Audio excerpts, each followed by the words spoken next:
Well, they actually contacted us last part of basketball season.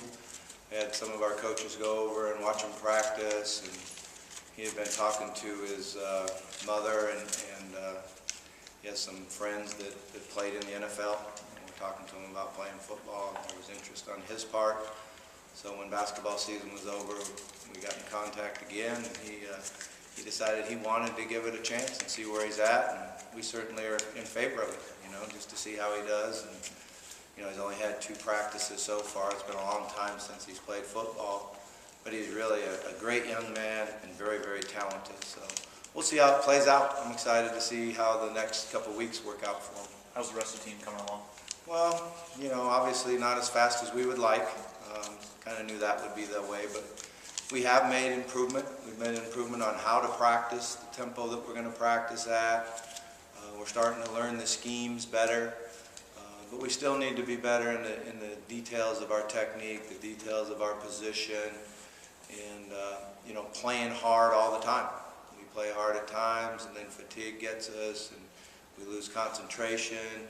So tomorrow will be a good test. We'll have a good, long, hard scrimmage and get them tired. It's going to be hot out, so it'll be our first time in the heat, and we'll see who can do what they're coached to do when they're tired. I think that'll be the biggest thing that we want to see what happens tomorrow. What is the scrimmage details going to kind of be as game-like as possible? Yeah, well, we always kind of make it as game-like as possible, but we'll go 1s versus 1s, 2s versus 2s, 3s versus 3s. We'll move the ball around, have certain parts of it where the defense has to play their base defense, and certain parts where they can blitz and kind of mix it up a little bit. I'm not really interested in the schemes. What I want to see is the players. I want to evaluate the players and see how they play, how they do their technique, how they run to the ball, how they block people, get off blocks. So it's really evaluation of our players. Just looking specifically at the quarterbacks, what kind of things are you seeing out of them? Are you seeing much improvement? Yeah, there's been a lot of improvement since we started. I think they're starting to understand some phases of the offense. They're doing a better job with their footwork and getting their body in position on time. That's one of the things that's critical in this offense, is that the receivers and the quarterback have to be in sync. Whether it's a 3-step drop or a 5-step drop or 7, the receivers have to be open on time. The quarterback has to be ready to get rid of it. We're still battling the fact that they try to see things too soon sometimes and look at their reads too soon, and the play hasn't even developed. But for the most part, we've seen improvement. We just got to keep making it and get better quicker. I guess for DeMarcus specifically, how much rust do you really have to knock off, not playing a couple of years? Yeah, there's a lot there, and it's basically been his technique that's hurt him. When he gets his feet in the proper place, gets his shoulder aligned, he has a really strong arm and can be accurate, but he has not been consistent yet at all with his technique, and then understanding the offense. So it's a twofold deal for all of them. Being able to understand what the play is, picture it in their mind, really know the progression, and then get their technique so they can be accurate with the balls. But we have gotten better, and we've thrown a lot at them. And after tomorrow will be good as we go back and start all over again, and then they'll, I think, really start to get it and get better in the next couple weeks. I didn't get a chance to talk to you yesterday. How do you think they responded to the 5:45 a.m. practices and having up that early and out doing that? Well, probably better than I do. It's not something that I like to do. We're just doing it because our class schedule, when I got here, we've got guys all over the place with our classes, and there's nothing we could do about it. So we're doing the best we can.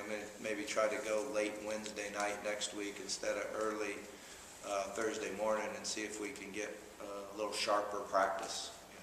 It took us a little while to get going yesterday morning, and wasn't as intense and as physical as I wanted it to be. So we're going to maybe try something different next week, depending on what the weather is. Got sun today, first time ever. Anything else, guys? Yeah, go ahead, man. Go back to the quarterback situation. You had James Barr come in, probably the only one that really had a lot of game time experience in the past. And so, what were your first impressions of him coming in as possibly maybe the assumed starter? And it's not now, but coming into spring practice, your first impressions. Yeah, Yeah, well, you know, it was all wide open. You know, you got to go back and watch Morrow last year in the second half of the Arkansas State game, and he did a really nice job executing and making a couple throws for big plays and touchdowns. I did get to watch Dowdy and Morrow practice in a couple of the practices before the bowl game. But it was completely wide open, and they all have a little different strengths and different weaknesses. But the one thing that I want to make sure is we don't make any decisions till we have to, and we keep giving them reps and see who's going to continue to get better. Because if you cut somebody's reps, then the other one gets better and he gets worse, and there's a huge separation. So we're trying to make it as even as possible with the number of reps they get in practice.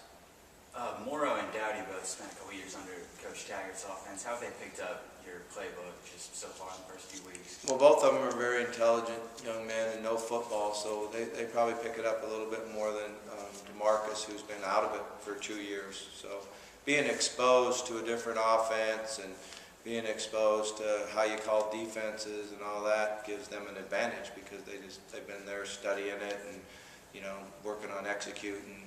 Might be different plays, but it's the same game. And so basically for them, it's kind of just learning a new language a little bit, and then understanding the, you know, different timing that we want.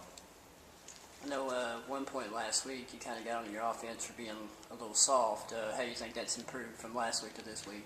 Yeah, I think we'll find out tomorrow a little bit better, but you know, it kind of goes back and forth, which is kind of how spring ball does. I thought yesterday that the offense had the upper hand and came out and were more physical and made a lot of plays, and then I felt like the defense probably had the upper hand today. Of course, it wasn't live tackle, so you know, that's what's kind of disappointing. I would like to seen that yesterday with the defense when it was live and hitting and doing that in the one period that was live. So it's going to go back and forth, but our offensive line has a chance to be good, and we have really good running backs and tight ends. So you know, that'll be our strength, at least early, and we're going to have to play to it. Coach, Last question, guys. Coach, obviously quarterbacks are a big part of college football, and especially in the fall. But what does it mean to get your quarterbacks on the right track in the spring? How important is that? Well, I don't know if they're going to get right on the right track yet, but like I said, we're trying to expose them to the entire offense, and then we'll come back and do it again, and then when we come back in the fall and do it for the third time, then it's up to us as coaches to mold the offense around who the starting quarterback is, and kind of, you know, play to his strengths, try to hide his weaknesses, and, you know, be able to get the ball to the guys that can make plays. That's really one of the biggest keys as a quarterback, is to be able to distribute the ball to the playmakers and be accurate enough where they can make yards after the catch. Thanks, Coach. Okay, thank you. Thank you.